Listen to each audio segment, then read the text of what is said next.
Pourquoi est-ce que tu as toujours les mêmes schémas en amour? T'es-tu déjà demandé pourquoi, malgré tous tes efforts, tu finis toujours par attirer les mêmes types de personnes? Pourquoi tu te retrouves toujours dans les mêmes dynamiques émotionnelles, avec les mêmes problèmes et les mêmes blessures qui se répètent encore et encore? Et si ce n'était pas une coïncidence? Et si derrière ces schémas, il y avait des messages à comprendre pour enfin clôturer ce cercle vicieux? Si tu es là aujourd'hui, c'est sûrement parce que tu te sens un peu perdu dans tes relations amoureuses. Tu sais, ces histoires qui commencent toujours de la même manière, avec des promesses de bonheur, puis qui finissent comme les précédentes, dans la déception, la douleur, la confusion. Et tu te dis sûrement, pourquoi est-ce que ça m'arrive encore? Est-ce que je ne mérite pas mieux? Eh bien, je vais te dire quelque chose d'important. Il n'y a pas de hasard. Si tu expérimentes toujours les mêmes schémas en amour, ce n'est pas parce que tu as de la malchance. C'est parce qu'il y a des schémas inconscients qui régissent ton comportement, des blessures non guéries et des croyances limitantes qui influencent tes choix. Et tout ça, tout ça te pousse à attirer exactement ce que tu penses mériter, même si tu ne le sais pas encore. Mais pourquoi ces schémas, du coup, se répètent-ils encore et encore, malgré tous tes efforts pour les éviter? Eh bien, la réponse est simple, mais profonde. Tu portes en toi des blessures émotionnelles non guéries. Ces blessures sont des empreintes laissées par des événements passés, souvent des traumatismes de l'enfance, des relations anciennes qui n'ont pas été totalement digérées. Ces blessures peuvent être liées à des sentiments d'abandon, de rejet, de trahison, de manque d'amour.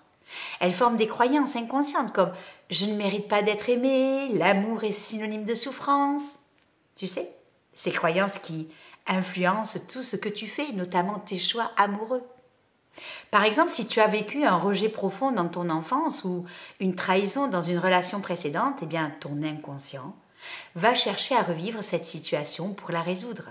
Mais au lieu de la résoudre, tu la rejoues encore et encore. C'est comme si au fond de toi, tu croyais que tu devais prouver ta valeur ou guérir cette ancienne blessure en attirant à toi des situations similaires. Alors comment peux-tu identifier ton propre schéma? Eh bien, regarde tes relations, regarde les relations que tu as vécues. Quelles sont les dynamiques qui se sont répétées à chaque fois? Peut-être que tu as tendance à te sacrifier, à perdre ta propre identité dans une relation ou à tout donner sans recevoir en retour. Si tu te retrouves dans ces situations, c'est le signe que tu répètes un schéma inconscient. Et ce n'est pas que tu choisis mal, mais que ton inconscient choisit pour toi, en fonction de ce que tu crois mériter. C'est comme si tu étais attiré par des partenaires qui provoquaient cette blessure intérieure, pensant inconsciemment que c'est ce à quoi tu as droit ou que tu n'es pas capable d'obtenir mieux. Tu sais, les blessures sous-jacentes jouent un rôle majeur dans ces répétitions.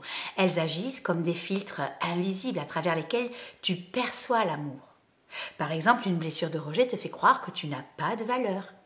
Alors tu cherches inconsciemment des partenaires qui ne te donnent pas d'attention ou qui ne te donnent pas l'amour dont tu as besoin.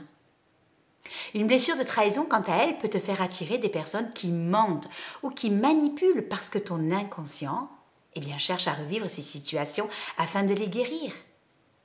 Cela peut aussi se manifester sous forme de peur de l'abandon, où tu vas t'accrocher à des relations même si elles ne sont pas saines, simplement par peur d'être seul. Ces schémas émotionnels vont guider tes décisions et tes choix amoureux sans même que tu en sois pleinement conscient.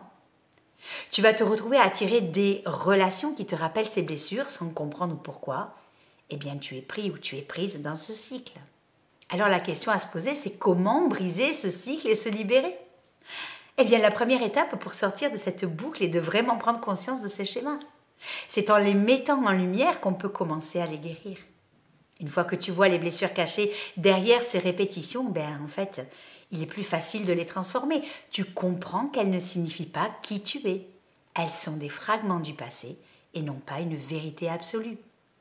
Ensuite, il est essentiel de guérir ces blessures. Et cela passe par l'acceptation de soi et un travail de guérison émotionnelle. Par exemple, si tu portes une blessure de rejet, tu dois apprendre à t'aimer toi-même, à te valider, sans chercher constamment l'approbation extérieure. En guérissant ta propre relation à toi-même, Tu vas commencer à attirer des personnes qui te respectent et qui t'aiment bien pour ce que tu es. Quand tu as fait ce travail intérieur, tu vas commencer à voir des changements dans tes relations. Tu vas attirer des personnes qui sont alignées avec ton véritable soi. Des relations qui te nourrissent, qui te respectent et qui te soutiennent dans ton évolution. Ce travail intérieur te permet de créer en fait de nouvelles dynamiques amoureuses. Car vois-tu, l'amour véritable ne repose pas sur des attentes inconscientes ou des blessures non guéries. Il se base sur l'acceptation mutuelle, la réciprocité et la construction d'une relation saine. Quand tu es prêt à guérir, à te libérer de tes anciens schémas, eh bien c'est là que tu fais de la place pour un amour authentique et équilibré. Alors si tu te retrouves à attirer toujours les mêmes relations, ne te culpabilise pas.